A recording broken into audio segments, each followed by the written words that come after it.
ఘనమైన, శ్రేష్టమైన, పవిత్రమైన, మహోన్నతమైన నామమును బట్టి మేము స్తుతిస్తూ, కీర్తిస్తూ, కొనియాడుతూ ఉన్నాం. సమయంలో తండ్రి చదవబడిన వాక్యాన్ని మా వెనుకలు దీవించి మాకు విరిచి పంచిపెట్టాలని ప్రార్థన చేస్తున్నాం. యేసయ్య, మేము ప్రతిదినం మీతో సమయాన్ని గడపడం, మీతో కలిసి నడవడం, మీ యొక్క మాటలు వింటూ ఉండడం మా జీవితాలకు, కుటుంబాలకు ఆశీర్వాదకరం, దీవెనకరం. దేవా, ఈ సమయంలో తండ్రి మా యొక్క మనస్సు, మా దృష్టి, మా హృదయం మీ మీద కేంద్రీకరించగలటకు సహాయం చేయమని, నిలుచున్న నేను కేవలము ఈ సాధనను మాత్రమే, నా నోట మీ మాటల నుంచి మీ మాటలు నాకును మాకును విశదపరిచి సర్వసత్యంలోకి నడిపింపచేయమని యేసుక్రీస్తు నామమున ప్రార్థించి అడిగి వేడుకొనుచున్నాము తండ్రి, ఆమేన్. ప్రియమైన దేవుని ప్రజలారా, యేసుక్రీస్తు నామమున మీ అందరికీ శుభాలు. ఇద్దరిని దేవుడు ఆ తల్లి గర్భములో ఉండకముందే దేవుడు వారి పట్ల ఒక ప్రత్యేకమైన ప్రణాళికను కలిగి ఉన్నారు. ఒకరు ఇర్మియాను మనం చూద్దాం. ఇర్మియా గ్రంథం 1వ అధ్యాయం. ఇర్మియా గ్రంథం 1వ అధ్యాయము 4-5 వచనాలు. ఇర్మియా గ్రంథం 1వ అధ్యాయము 4-5 వచనాలలో నాకు ప్రత్యక్షమై ఈలాగు సెలవిచ్చెను, గర్భములో నేను నిన్ను రూపింపకమునిపే నిన్ను ఎరిగితిని, నీవు గర్భము నుండి బయలుపడకమునిపే నేను నిన్ను ప్రతిష్ఠించితిని, జనములకు ప్రవక్తగా నిన్ను నియమించితిని. అక్కడ అంటారు, అందుకు అయ్యో ప్రభువా యెహోవా, చిత్తగించుము, నేను బాలుడని, మాటలాడుటకు నాకు శక్తి చాలదని నేననగా యెహోవా నాకు ఇలాగు సెలవిచ్చెను, నేను బాలుడనను వద్దు, నేను నిన్ను పంపు వారందరి ఎదుగు నీవు పోవలని, నీకు ఆజ్ఞాపించిన సంగతులన్నీ చెప్పవలను. చాలు. ఇటువంటి ఇర్మియా 2 మాటలు రాశారు. చాలా మాటలు 2 పుస్తకాలలో, ఇర్మియా విలాప వాక్యాల్లో 2 మాటలు మనం చూడగలం. ఇర్మియాను దేవుడు ఎప్పుడు ఎరిగాడట? తల్లి గర్భములో నేను నిన్ను రూపింపకమునిపే. సో మనము తల్లి గర్భములో రూపింపబడకమునిపే దేవుడు ఏం చేశాడంట? ఏం చేశాడు? మనందరికి మనం వచ్చామా? లేదు. తల్లి గర్భంలో రూపింపకమునిపే దేవుడు మనల్ని ఎరిగి ఉన్నాడు. రెండవదిగా అక్కడ ఏమంటాడు? జనములకు ప్రవక్తగా నిన్ను ఎప్పుడు? గర్భము నుండి బయలు పడక మునిపే నిన్ను ప్రవక్తగా నియమించి తిని అంటాడు. కాబట్టి ఎరిగిన దేవుడు, ప్రతిష్ఠించిన దేవుడు, మూడవదిగా ప్రవక్తనుగా నియమించిన దేవుడిగా మనం చూడగలం. ఇటువంటి ఇర్మియా 2 మాటలు రాస్తాడు. ఒకటి ఇర్మియా గ్రంథం 18వ అధ్యాయం 5వ వచనం. ఎవరైనా తీసుకున్నారు చదవండి. ఇర్మియా గ్రంథం 18వ అధ్యాయము.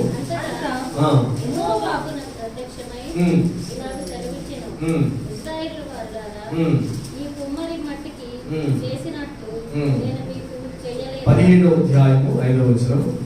17వ అధ్యాయం 5వ వచనంలో యెహోవా ఇలాగు సెలవిచ్చుచున్నాడు. నరులను ఆశ్రయించి శరీరులను తనకు ఆధారముగా చేసుకొనుచు తన హృదయమును యెహోవా మీద నుండి తొలగించుకొనువాడు శాపగ్రస్తుడు. కాబట్టి యిర్మీయాను దేవుడు తల్లి గర్భములో రూపింపక మునుపే ఎరిగాడు, జనములకు ప్రవక్తగా ప్రతిష్ఠించాడు.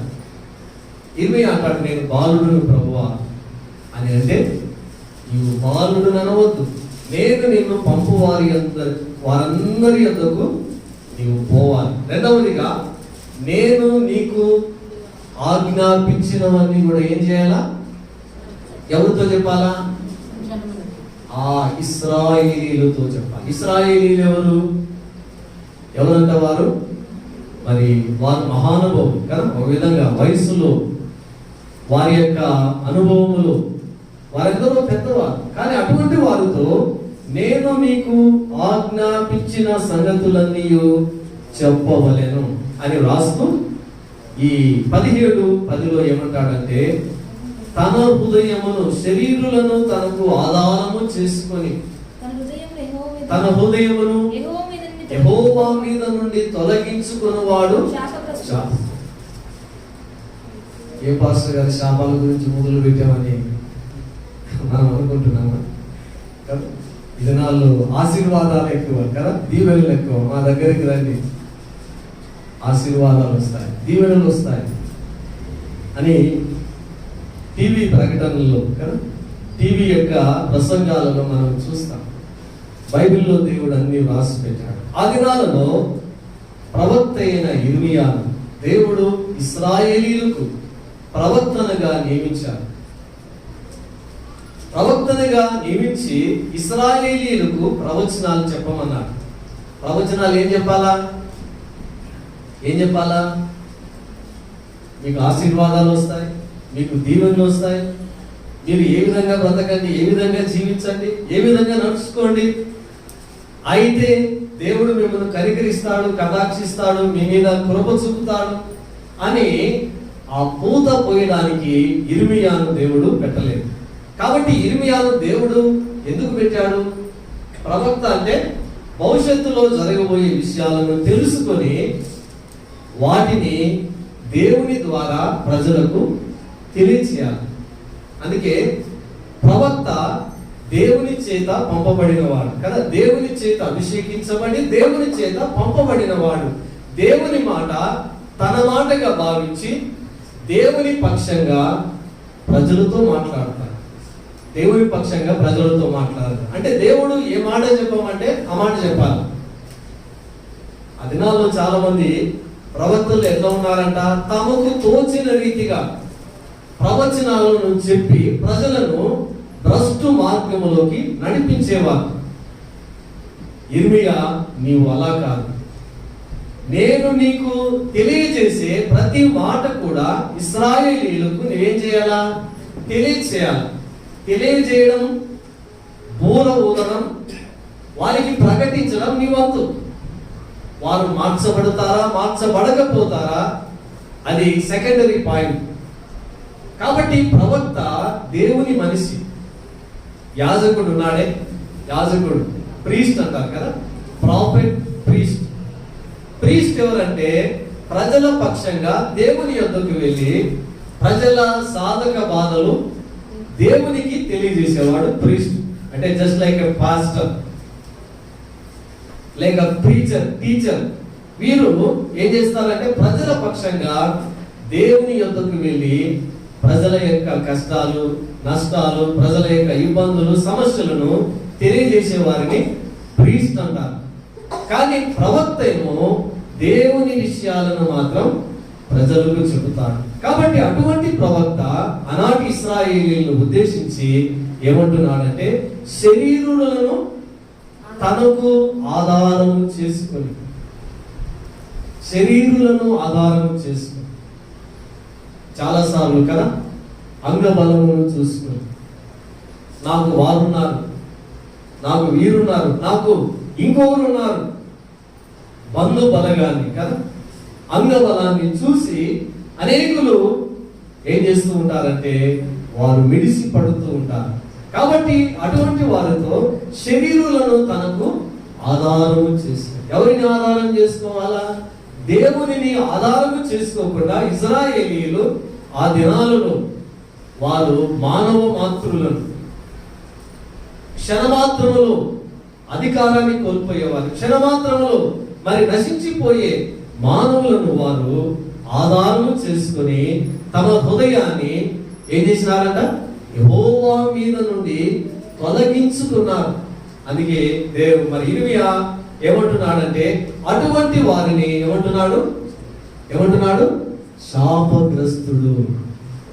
ప్రియా దేవుని ప్రజలారా, ఇది మనం నేర్చుకోవాల్సిన విషయం ఏంటంటే మన ఆధారం ఎవరు? దేవుడే. అందుకే కీర్తనకారుడు దావీదు అంటాడు, దేవా నా ఆధారము నీవే, నా ఆధారం. ఒకసారి మనం ఆ కీర్తన చదువుదాం. కీర్తన గ్రంథంలో 2వ కీర్తనలో రాజైన దావీదు అంటున్నాడు. 3వ కీర్తన 5వ వచనంలో, యెహోవా నాకు ఆధారం. 4వ కీర్తన, నా నీతికి ఆధారము దేవా. కదా, కీర్తనలు అనేక సార్లు మాటలు రాస్తూ ఉన్నాడు కదా. కాబట్టి యెహోవా నాకు ఆధారం. ప్రియ దేవుని ప్రజలారా, కాబట్టి ఎవరు నీకు ఆధారంగా ఉన్నారు? లోకనాయకుల, లేక అధికారుల, లేక మానవ మాతృల, లేక మనుషుల? ఎవరిని మనము ఆధారము చేసుకొని మనం బ్రతుకుతున్నాము? ఆత్మ పరిశీలన చేసుకున్నాం. దావీదైతే ఆయన తాను రచించిన కీర్తనలో ఆయన రాజుగా ఉన్నప్పుడు ఆయన అంటున్నాడు, యెహోవా నాకు ఆధారం. యెహోవా నాకు, ఇంకో మాట అంటే నా రక్షణాధారం, నా నీతికి ఆధారం, నా నిరీక్షణకు ఆధారం నీవే దేవా అని దావీదు ప్రార్థన చేస్తాడు.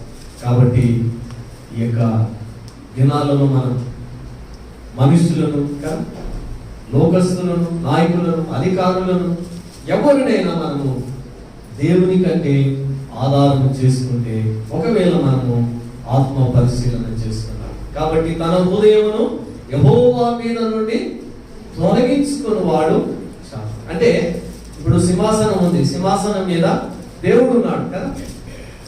ఆయన దింపేసి, సింహాసనం మీద నుండి ఆయన దింపేసి ఆ సింహాసనం మీద ఎవరిని?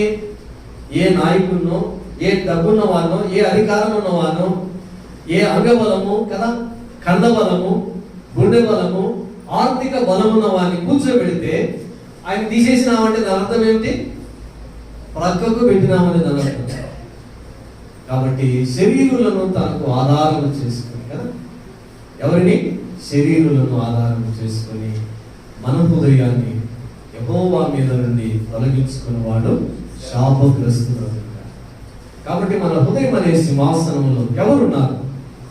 ఆత్మ పరిశీలన చేసుకో. ఏ మనిషి ఉన్నాడు కదా, ఏ అధికారి ఉన్నాడు, ఏ నాయకుడు ఉన్నాడు, ఏ మానవ మాత్రుడు ఉన్నాడు? సింహాసనం మీద ఉండాల్సింది ఎవరు ఉండాలా? యేసయ్య ఉన్నాడు, దేవుడే ఉండాలి. ఎక్కడ? మన హృదయం అనే సింహాసనం. కాబట్టి ఆయన ఎక్కడ ఉండాలని ఆశపడతాడు? ఆయన ఎక్కడ ఉండాలని ఆశపడతాడు? మానవులు ఆశపడేది ఎక్కడ? ఈ చైర్ల కోసమే కదా.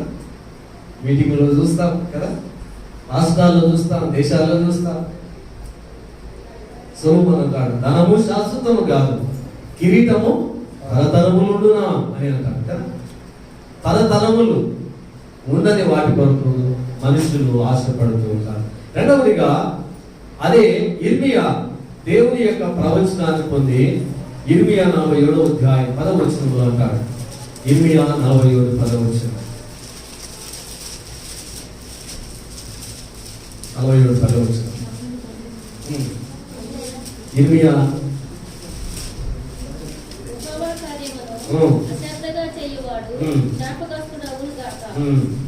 యెహోవా కార్యమును 48 10వ వచనం, యెహోవా కార్యమును అశ్రద్ధగా చేయువాడు శాపగ్రస్తుడు.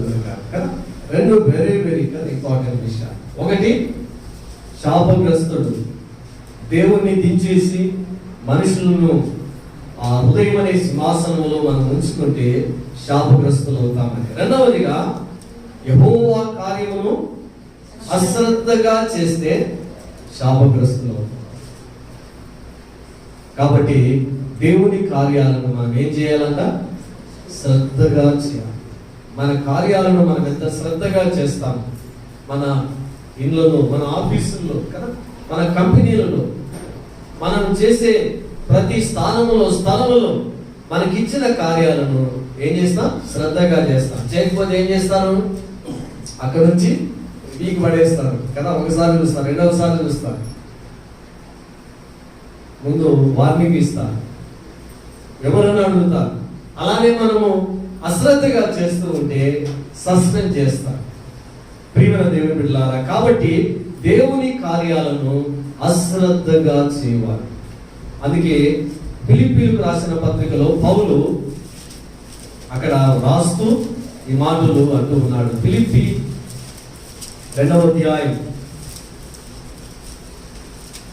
21వ వచనంలో ఎపఫ్రాను గురించి, అందరూ తమ సొంత కార్యములనే చూచుకొనుచున్నారు గాని యేసుక్రీస్తు కార్యములను చూడరు. అందరూ అంటారు కదా, ఇందులో పాస్టర్ కూడా మినహాయింపు లేదు. అందరూ అంటారు కదా, మన సొంత కార్యాలను మనము చూచుకొనుచున్నాము కానీ యేసుక్రీస్తు కార్యములను చూడరు.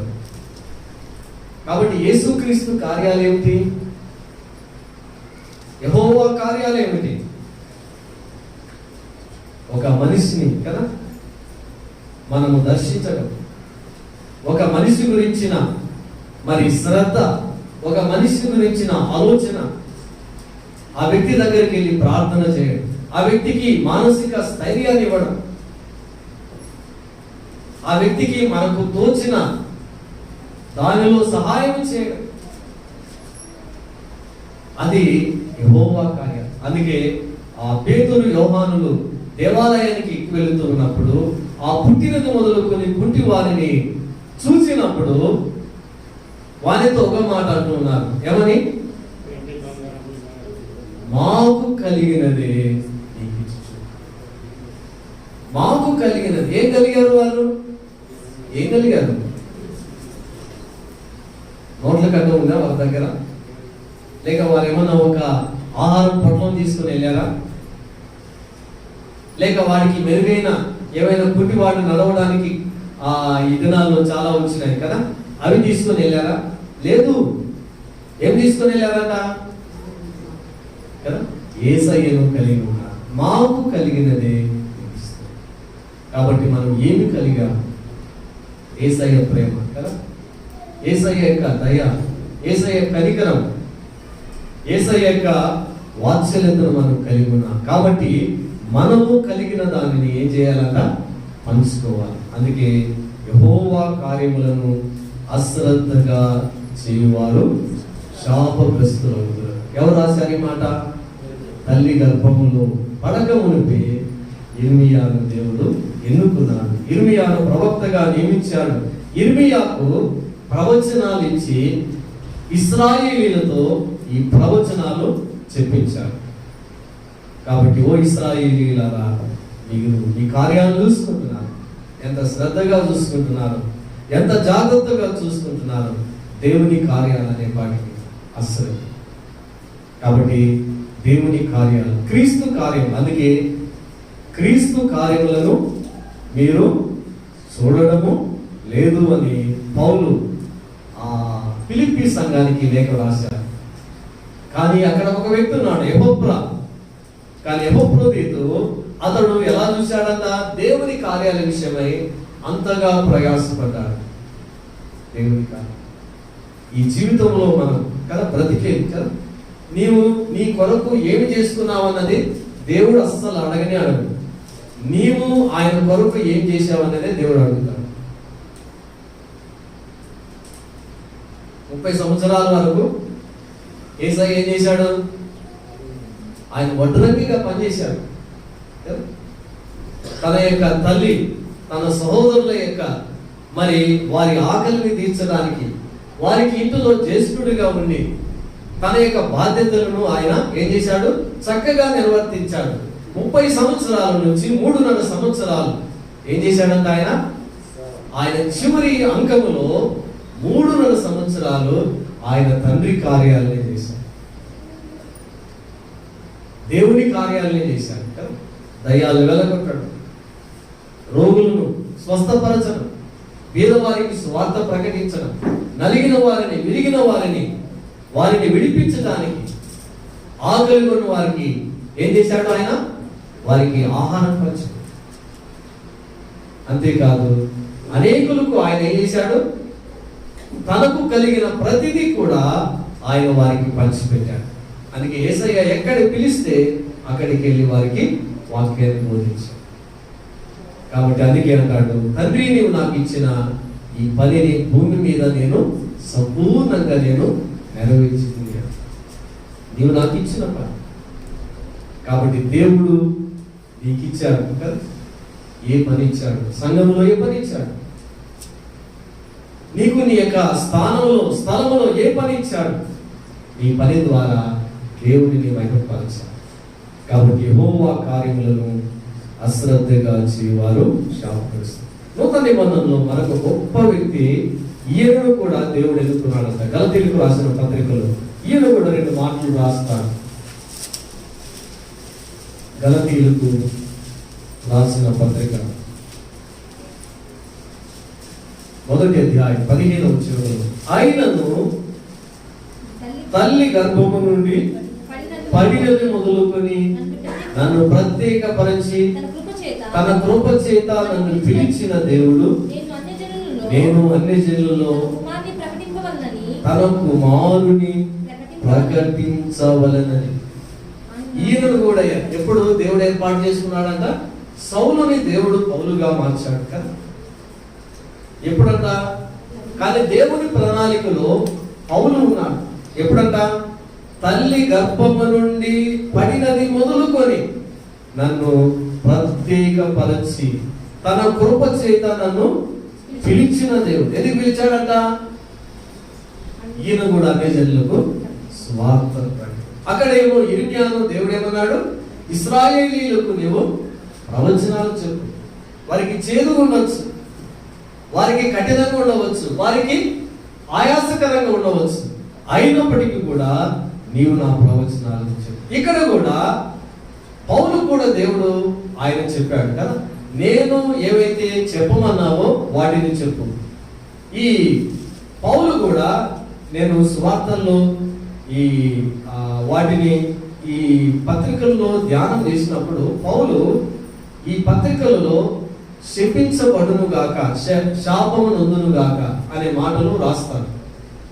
ఒకటి గలతీయులకు రాసిన పత్రిక 1వ అధ్యాయము 6-9 వచనాలు, 6 నుంచి 9 వచనాలు చదవండి. చెప్పిన ప్రకారం ఇప్పుడు మరలా మేము చెప్పుచున్నాము, మీరు అంగీకరించిన గలతీ 1వ అధ్యాయము 6వ వచనం, క్రీస్తు కృపను బట్టి మిమ్మును పిలిచిన వారిని విడిచి భిన్నమైన సువార్త తట్టుకు మీరింత త్వరగా తిరిగిపోవుట చూడగా నాకు ఆశ్చర్యం వచ్చింది. అది మరి యొక్క సువార్త కాదు గాని క్రీస్తు సువార్తను చెరపగోరి మిమ్మల్ని కలవరపరచువారు కొందరున్నారు. మేము ప్రకటించిన సువార్త గాక మరి యొక్క సువార్తను మేమైనను పరలోకము నుండి వచ్చిన ఒక దూత అయినను మీకు ప్రకటించిన ఎడలా అతడు శాపగ్రస్తుడవును గాక.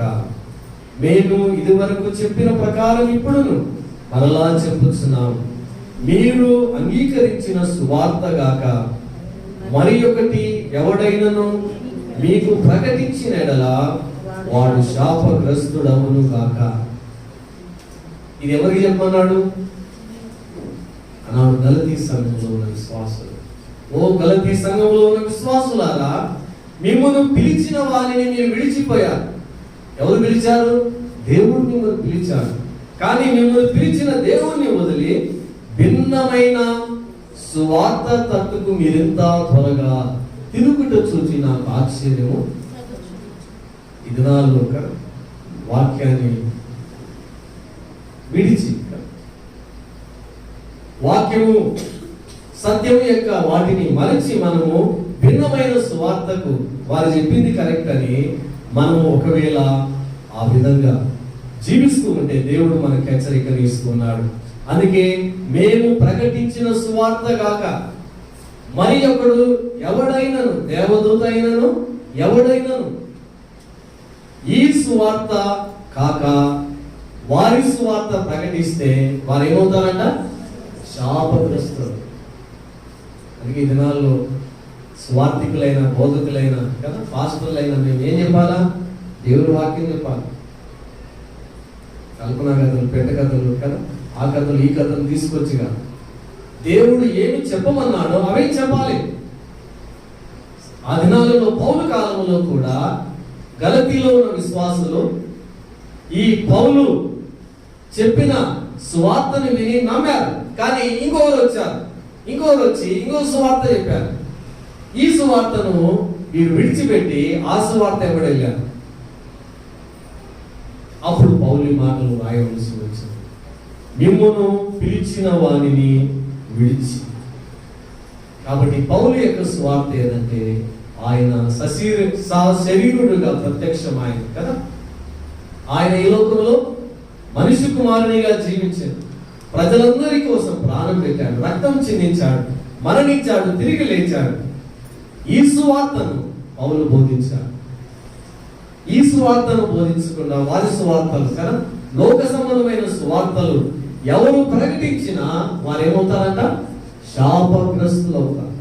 అందుకే బోధించే మేము వాక్యాన్ని బోధిస్తున్నామా, లోక సంబంధమైన బోధిస్తున్నామా, ఇంకొక వాటిని బోధిస్తున్నామా అన్నది మాకు మేముగా పరిశీలన చేసుకోవాలి. కాబట్టి పరలోకము నుండి దేవదూత అయినను కదా, మరి ఎవడైనను ఈ సువార్త గాక, ఈ సత్య సువార్త గాక మరి యొక్క సువార్త ప్రకటిస్తే వాడు శాపగ్రస్తులు అవుతాడు. ఇది ఒకటి. రెండవదిగా మనం చదువుకున్న కొరింథీ 16వ అధ్యాయం 22వ వచనంలో, 1 కొరింథీ 16:22 వచనంలో, ఎవడైనను ప్రభువును ప్రేమింపకుంటే వాడు శపింపబడును గాక. పౌలు కదా, గ్రేట్ స్కాలర్. ఆ దినాల్లో మంచి వేదాంత చదువరి, యూదియా అలాంటి గ్రీక్, తర్వాత మరి లాటిన్, ఈ 3 లాంగ్వేజెస్ మీద పట్టున్న గొప్ప స్కాలర్ ఎవరంటే పౌలు. అటువంటి పౌలు అంటాడు, ఎవడైనను క్రీస్తును ప్రభువును ప్రేమింపకుంటే వాడు శపింపబడును గాక. 22 శాపాల గురించి రాశారు. ఆయనను కూడా దేవుడు తల్లి గర్భంలో ఉన్నప్పుడే కదా, రూపింపకమునిపే దేవుడు ఎరిగాడు, ప్రవక్తగా నియమించాడు, ప్రవచనాలు చెప్పమన్నాడు. ఏమని చెప్పమన్నాడు? ఉదయమనే సింహాసనంలో నుండి దేవుణ్ణి ఎవరైతే తీసేసుకొని నాయకుడిని, అధికారులను, ఇతర మనిషిని, భార్యను, పిల్లను, వారిని వీరిని పెట్టుకుంటే వారు శాపగ్రస్తులు అవుతారు. రెండవదిగా సొంత కార్యాలను మాత్రం చూసుకొని దేవుని కార్యాలను ఎవరు అశ్రద్ధ చేస్తే వారు శాపగ్రస్తులు అవుతారన్నారు. న్యూ టెస్ట్మెంట్ లో గొప్ప స్కాలర్లు పౌలు ఏమంటాడంటే, ఈ సువార్తను కాక వేరే సువార్తను ఎవరైనా ప్రకటిస్తే వారు శాపగ్రస్తులు. రెండవదిగా ఎవడైనాను ప్రభువును ప్రేమింపకుంటే వాడు ఏమవుతాడన్న? శాపగ్రస్తుడు. మాట నాకు చదువుతున్నప్పుడు చాలా భయం అయింది. మీరు ఎలా ఫీల్ అవుతున్నారు కానీ ఈ వచనం 22వ వచనం, ఎవడైనాను ఎవడైనాను ఎవడైనా ఎవరైనా బోధించేదైనా వినే మీరైనా ఈ ప్రపంచంలో ఆయన శిష్యులని, ఆయన బోధకులని, సువార్థికులని, అపోస్తలులని ఎవరైనాను ప్రభువును ప్రేమింపకుంటే, ప్రభువుని ప్రేమింపకుంటే వారు శపించబడుగా. చాలా భయం కలిగింది నిజంగా. ఎలా ప్రేమించాలి? ప్రభువును ప్రేమించాలి కదా. వచ్చే వారం మనం ధ్యానం చేద్దాం. కాబట్టి 4 ఈ దినాన మనము విన్నా